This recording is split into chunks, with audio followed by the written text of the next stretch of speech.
이미지 프로세싱 관련한 또 이야기를 좀 해보려고 해요. 어떤 게요? 압축이 필요했다. 압축이요. 근데 오늘 압축 알고리즘까지는 안 나가고요. 오늘은 이제 압축을 위한 어떤 이론적 토대만 간단하게 좀 이야기를 해보려고 해요. 그래서 엔트로피는 설명해 주는 거야? 엔트로피요. 엔트로피에 대해서 간단하게 설명을 좀 하려고 합니다. 수식 같은 것도 좀 설명을 하고요. 그래서 우리가 이미지 프로세싱 하면서 또 아주 중요한 것 중에 하나가 압축이에요. 압축이고 압축을 위한 다양한 알고리즘들이 있는데 그런 것들 하기 위해서 어떤 수학적 이론이 지금 그걸 떠받치고 있는지에 대해서 이야기를 좀 해보려고 합니다. 자, 먼저 압축이 무엇인가에 대해서 정의를 우리가 좀 하고 들어가야겠죠. 압축이란 것은 컴퓨터에서는 이 비트의 수를 최소화하는 것이 압축이다라고 이야기를 합니다. 이 비트라는 것은 결국 이미지나 비디오, 뭐 기타 등등을 표현하는 어떤 방법이겠죠. 이 압축에선 두 가지 종류가 있는데요. 첫 번째로는 루즐레스 컴프레션. 그래서 압축을 했어요. 압축을 하고 그것을 다시 압축 해제를 해야 되잖아요. 압축의 반대말이 뭔지 모르겠는데 하여튼 압축을 복원을 해야 되는데 혹시 뭐 아시나요? 압축의 반대말? 언압축을 해야 되는데 근데 언집이요. 그래요. 언집을 해야 되는데 그때 손실이 없는 압축 방식이 있고요. 즉 다시 오리지널 데이터를 그대로 얻을 수 있는 방식이 있고 그 다음에 오리지널 데이터를 조금 잃어버리는 방식이 있어요. 근데 우리가 예상할 수 있다시피 이 루시 컴프레션은 당연히 압축률이 압도적으로 높습니다. 그래서 어느 정도의 손실을 감수하고도 좀 압축이 필요할 때 이제 루시안 컴프레션을 선택을 하게 됩니다. 그럼 우리가 왜 압축을 해야 되는가에 대해서 먼저 또 설명을 해야 되겠죠. 그 압축을 해야 되는 이유는 당연히 데이터의 양이 너무 방대하기 때문이에요. 이 텔레폰이 즉 우리 전화를 하는 건가 보죠. 전화를 할 때는 초당 8,000개의 샘플을 한다고 합니다. 그러니까 우리가 이렇게 말하는 것들을 8,000번 잘라서 그 진동을 기록을 한다라는 거예요. 그리고 그 샘플당 12개의 비트를 할애한대요. 즉 2의 12승 개만큼의 어떤 수치를 구분을 한다라고 해요. 그것은 결국 초당 96kbit, 즉 96,000개죠. 96,000개의 비트가 계속 필요하대요. 한 1메가, 10메가 정도 되는 거죠. 10메가 좀 넘는 상태로 초당 10메가씩 나간다고 생각을 해보면 꽤 많죠. 그리고 와이드밴드 스피치 같은 경우는 이제 좀 더 넓은 영역에서 우리 이야기를 하는 것들을 들을 수 있는 거고 이 경우에는 초당 224kbit라고 해요. 그리고 이제 사람 이런 어떤 스피치가 아니라 오디오, 우리가 사람이 그냥 들을 수 있는 가청 음역대의 그것들을 녹음한 경우에는 초당 44,100개의 샘플을 보통 한다고 하고요. 2개의 채널이 있다고 합니다. 아마 이 스테레오라서 그런 거겠죠. 레프트와 라이트 2개의 채널로 녹음을 하고 그 다음에 샘플당 2의 16승만큼의 어떤 그 수치의 양을 구분을 한다고요. 그래서 1400 메가비트 per 세컨드 그러면은 대충 1기가 한 200메가 정도 되는 거네요. 초당 200메가씩 된대요. 사실 엄청나게 큰 크기죠. 10초만 돼도 2기가 되는 거니까. 근데 컬러 이미지 그리고 비디오 HDTV까지 가면 1.3기가비트 per 세컨드래요. 그러니까 1초당 이것도 마찬가지로 한 이 정도 나오는 거고 그래서 이거는 굉장히 우리가 다루기 어려운 용량이라는 거고요. 이런 것들을 압축을 하지 않고 다룬다면 우리가 뭔가 이미지를 다운받는데도 엄청난 데이터의 양을 소모를 해야 되고 이거는 좋지 않다라는 거죠. 환경적으로도 그렇고 효율적으로도 그렇습니다. 그래서 그 이제 어떤 저장 장치가 이야기가 나오는데요. DVD5 이 40기가비트를 저장할 수 있는 그 비디오에 4분밖에 저장을 못한다고 해요. 만약 컴프레션을 하지 않으면. HDD TV 같은 경우도 뭐 여러 가지 어떤 문제가 발생을 한다고 하고요.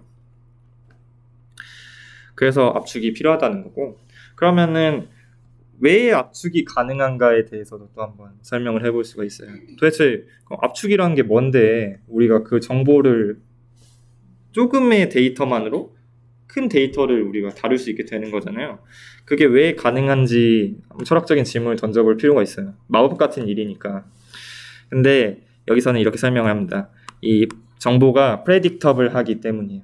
우리 얻는 정보가 제가 앞에 것만 봐요. 근데 뒤에 거가 뭐가 나올지 대충 예상이 가요. 그런 경우에는 우리가 압축을 할 수 있다는 거예요. 그래서 극단적인 어떤 두 개의 사례를 보여주는데요. 이 왼쪽 같은 경우는 엔트로피가 만땅인 그 이미지라고 볼 수 있어요. 그래서 노이즈 이미지인데 제가 한번 두 개의 영역을 한번 지워보겠습니다. 자, 이렇게 두 개의 영역을 지웠는데요.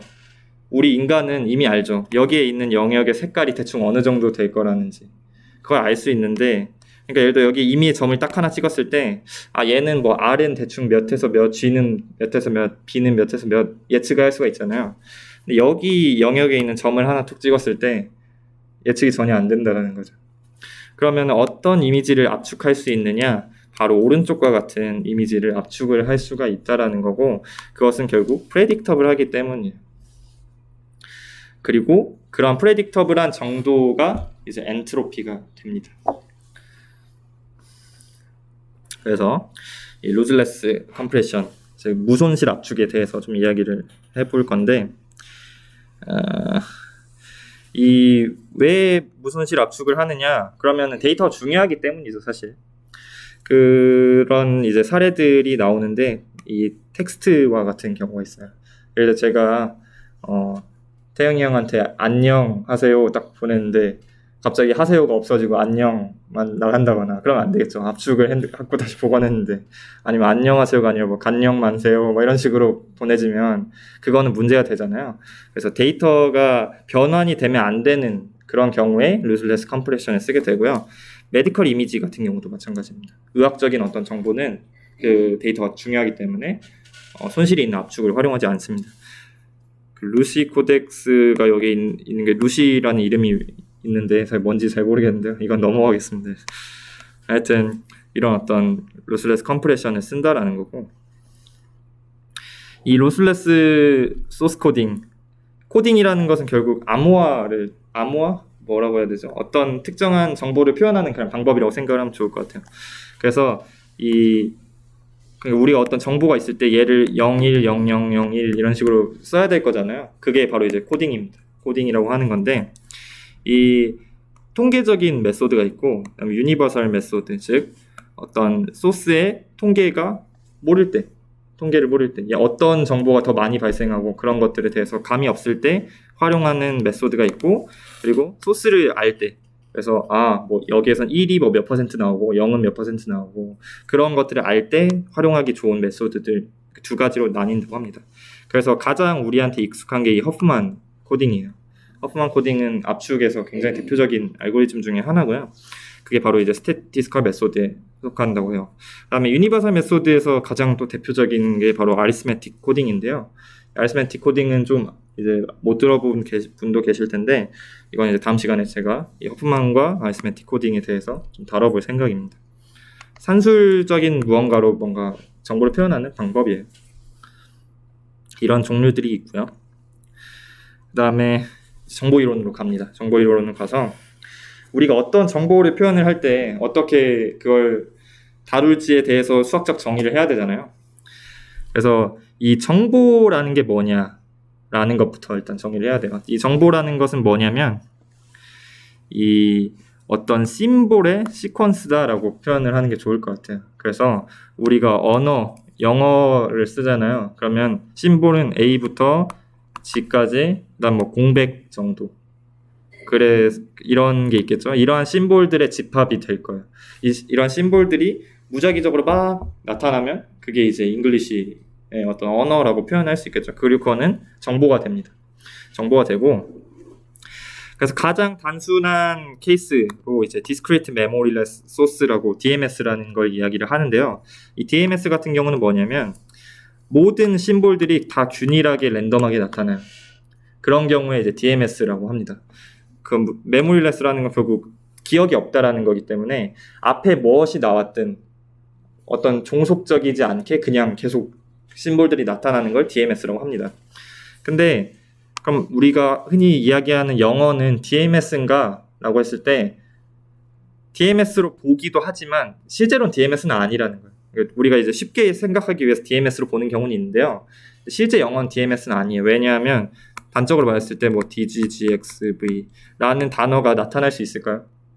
그렇지 않죠. 우리 어떤 영어라는 걸 볼 때 이런 단어가 나타나기 어렵기 때문에 DMS가 아니라는 거예요. 이런 단어 나타날 확률이 거의 0에 가깝잖아요. DMS라면 균일하게 있어야 되는데 그렇기 때문에 영어는 DMS가 아니다라고 볼 수 있고, 그래서 DMS를 정의를 할 때는 이 알파벳의 집합, 즉 심볼의 집합부터 그리고 그 심볼에 대해서 이제 각각의 균일한 확률로 나타나게 됩니다. 그러니까 P1은 이제 S1이 나타날 확률인 거죠. 그래서 이제 엔트로피에 대해서 이야기를 하는데요. 이 정보이론에서 엔트로피는 이렇게 정의를 합니다. 이 SI의 정보의 양은 로그 PI분의 1이래요. 어떤 A라는 정보의 양은 A가 나올 확률 PA의 분의 1의 로그를 씌운 거래요. 이게 무슨 의미를 지니냐가 중요한 거겠죠. 사실 수학적으로 뭔가 이해를 하는 것보다. 예를 들어 우리 컴퓨터에 있는 어떤 정보는 0 또는 1의 값이에요. 그쵸? 0과 1이 막 늘어나는 정보가 있는데, 한번 제가 어떤 하나의 정보를 제시를 해볼게요. 이 정보는 7자리인데 1111111만 나와요. 이런 어떤 인포메이션이 저희한테 왔어요. 그럼 우리 심볼은 0과 1이 있겠죠? 0의 확률은 몇인가요? 0이 나올 확률은 여기 인포메이션에서 네, 0이죠. 그리고 1은 1이잖아요. 그러면은 이건 무슨 의미냐면 얘네는 완전 그냥 정보가 없다라는 거예요. 아무런 의미를 안 가져요. 1이라는 애는. 왜냐면 1만 계속 나오니까. 그쵸? 반면에 제가 한번 바꿔볼게요. 여기 사이에 0이 하나 톡 껴있어요. 0이라는 애는 1보다 훨씬 중요한 놈 아니겠어요? 예를 들어 1이 한 199개 있고 0 하나 있고 그 다음 또 뒤에 200개 있어요. 그럼 그 0이라는 놈은 굉장히 어떤 정보 전달에 있어서 중요한 역할을 할 거잖아요. 그게 바로 이 수식입니다. 그래서 확률이 높으면 높을수록 이 정보가 갖는 질이 떨어져요. 반면에 조금만 나타나면 나타날수록 그 정보가 의미가 엄청나게 커지게 되는 형태로 우리가 이해를 해볼 수가 있어요. 그래서 여기서 나오는 게 less probable하게 나오면 more information을 제공한다라고 이야기를 합니다. 그리고 또 추가적인 좀 특성을 이야기를 하면 어떤 단일 이벤트들이 연속적으로 나타나는 것들은 그 정보의 합과 동일하다라는 건데요. 예를 들어 근데 여기 수정을 했는데 S1과 S2가 동시에 예를 들어 A와 B가 동시에 나타나는 확률이라고 생각을 해보죠. 그러면 이 경우에는 이걸 이제 똑같이 그 공식에 적용을 해볼 수가 있는데, 그러면은 S1과 S2가 동시에 나타날 확률이죠. 이거는 그 P, S1, S2. 그럼 이거는 확률이기 때문에 확률의 곱으로 쪼갤 수가 있습니다. 두 개 연속해서 나타나는 확률이기 때문에 그 P, S1, P, S2로 바꿀 수 있고, 이거는 그 마이너스 1 지금 연산한 거기 때문에 이 마이너스를 앞으로 빼면서 이렇게 표현할 수 있고요.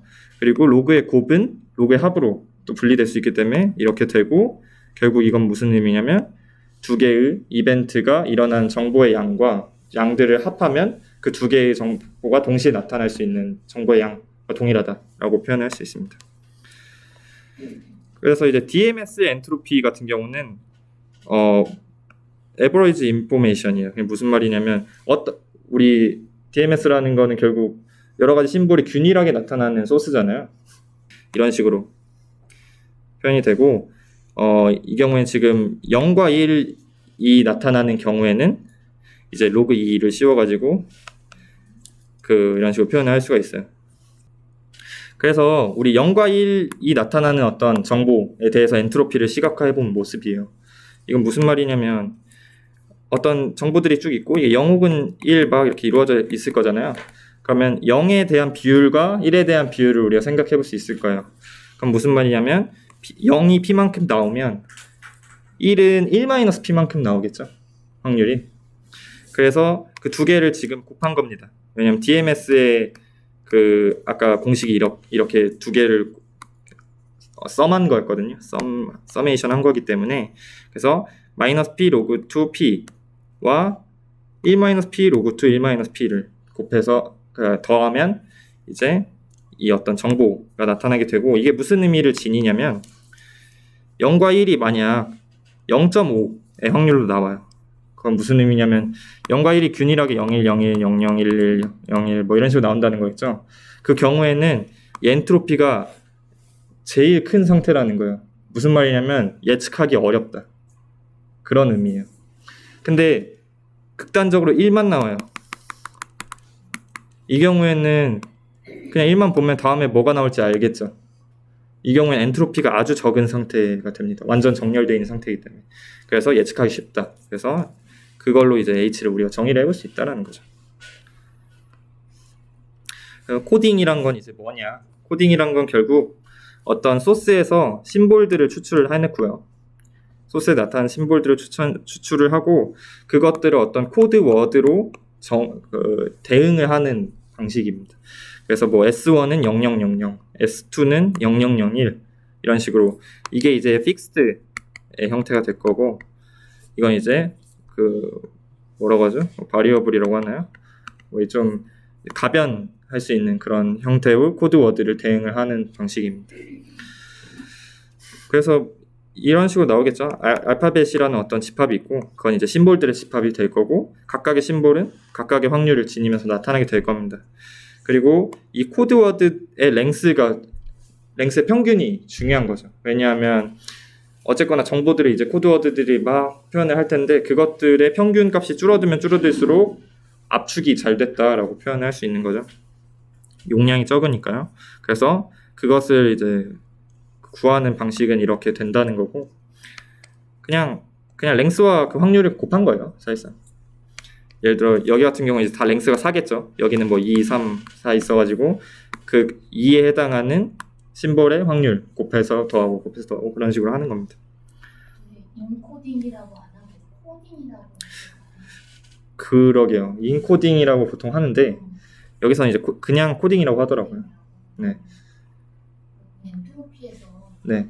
우리 특정 알고리즘이 있을 때 그 알고리즘의 엔트로피가 높다라고 얘기하는 거는, 네. 그 알고리즘이 뭔가 가지고 있는 어느 시간 복잡도가 있다는 네. 그거에 대한 불확실성이 높다, 보증하지 않을 네. 때가 있다, 네. 상당히 있을 수 있다라는 걸로 이해하는 비슷하나요? 저는 이제 엔트로피가 높다라는 말을 사실 들어본 적이 없는데 지금 교수님 말씀 딱 들었을 때 저도 방금 딱 들은 생각이 방금 교수님 말씀하신 거였어요. 네. 그 좀 복잡도 같은 게 예를 들어 퀵소트 같은 경우는 엔트로피가 높다라고 생각이 들어요. 저는 보장하지 않잖아요. n제곱까지. 얘기가 나와. 엔트로피가 높다. 네. 그래서 그런 경우에는 어떤 알고리즘이 보장할 수 있는 게 많지 않기 때문에 엔트로피가 높다라고 표현하면 좋을 것 같아요. 그리고 이 코딩에도 종류가 있는데요. 뭐 퍼스트 오더 코더라고 해서 그냥 어떤 각각의 심볼들에 대해서 그냥 코딩을 하는 게 있고, 그냥 블록 코드라고 해서 어떤 정보를 쪼개는 거예요. 쪼개가지고 여기서 코딩하고 뭐 이런 식으로 하는 방법이 있고, 논블록 코드라고 해서 이제 아리스메틱 코딩에 해당하는 경우가 있는데 이거는 저는 이제 주의 깊게 보진 않아서 그냥 그렇구나 하고 넘어가시면 좋을 것 같습니다. 그래서 이제 소스 코딩 이론이 나오는데요. 우리가 어떤 소스에 대한 엔트로피가 정의가 됐잖아요. 그러면은 그리고 에버리지라는 건 결국 우리가 그런 소스를 01010101 했을 때 그것들의 길이라고 생각을 하면 좋을 것 같아요. 그것들의 길이가 이 소스의 엔트로피를 넘을 수는 없다라는 거예요. 그것보다 더 작아질 수는 없다라는 거예요. 압축을 아무리 해도 그 소스가 갖는 어떤 불확실성을 능가할 수는 없어요. 아까 그 노이즈 이미지가 갖는 그 불확실성을 우리가 압축을 해가지고 갑자기 마법같이 이 정도만 갖고도 그걸 표현할 수 있게 만들 수 있는 그런 건 없다라는 거예요. 다만 우리는 항상 어떤 이 델타라는 값을 더해가지고 뭔가 표현을 하기 때문에 이 델타를 0까지는 줄일 수 있다라는 거예요. 그러니까 그 정보가 갖는 어떤 불확실성 그 자체까지만 압축을 할 수는 있는데 보통 우리가 표현하는 거는 그 이상이라는 거죠. 압축이 안 돼 있기 때문에. 그래서 그것들을 최대한 줄여보는 게 압축의 목표라고 해요. 그래서 이제 소스에 대해서 한번 엔트로피를 간단하게 좀 계산을 해보는 그런 시간인데요. 그런 슬라이드인데, 이 DMS, 우리 잉글리시 언어를 DMS라고 생각을 해봤을 때, 즉 A와 G 그리고 공백이 균일하게 나타난다라고 생각을 해봤을 때, 이 4.7개의 비트가 하나의 레터에 소모가 된대요. 왜냐면 27개의 레터를 표현을 해야 되니까 대충 이 정도가 이 정도의 그걸 넘을 수가 없다라는 걸 DMS에서 가면. 그리고 만약 어떤 그 각각의 레터에 대해서 조금 그 DMS긴 한데 이제 그냥 확률만, 그러니까 앞에서 뭔가 나오는 거, 뭐 앞에 A가 나왔으니까 그 다음 B가 나온다 이런 개념까지는 안 가고요. 그냥 A가 나올 확률, B가 나올 확률, C가 나올 확률 이 정도까지만 계산하는 것도 DMS에 속하거든요. 그래서 이 DMS 같은 경우에는 4.14비트까지 된대요. 그러니까 예를 들어 G나 X 같은 건 좀 잘 안 나오잖아요. 이런 것들을 좀 표현을 줄이면 이제 4.14개까지 줄일 수 있다는 거죠.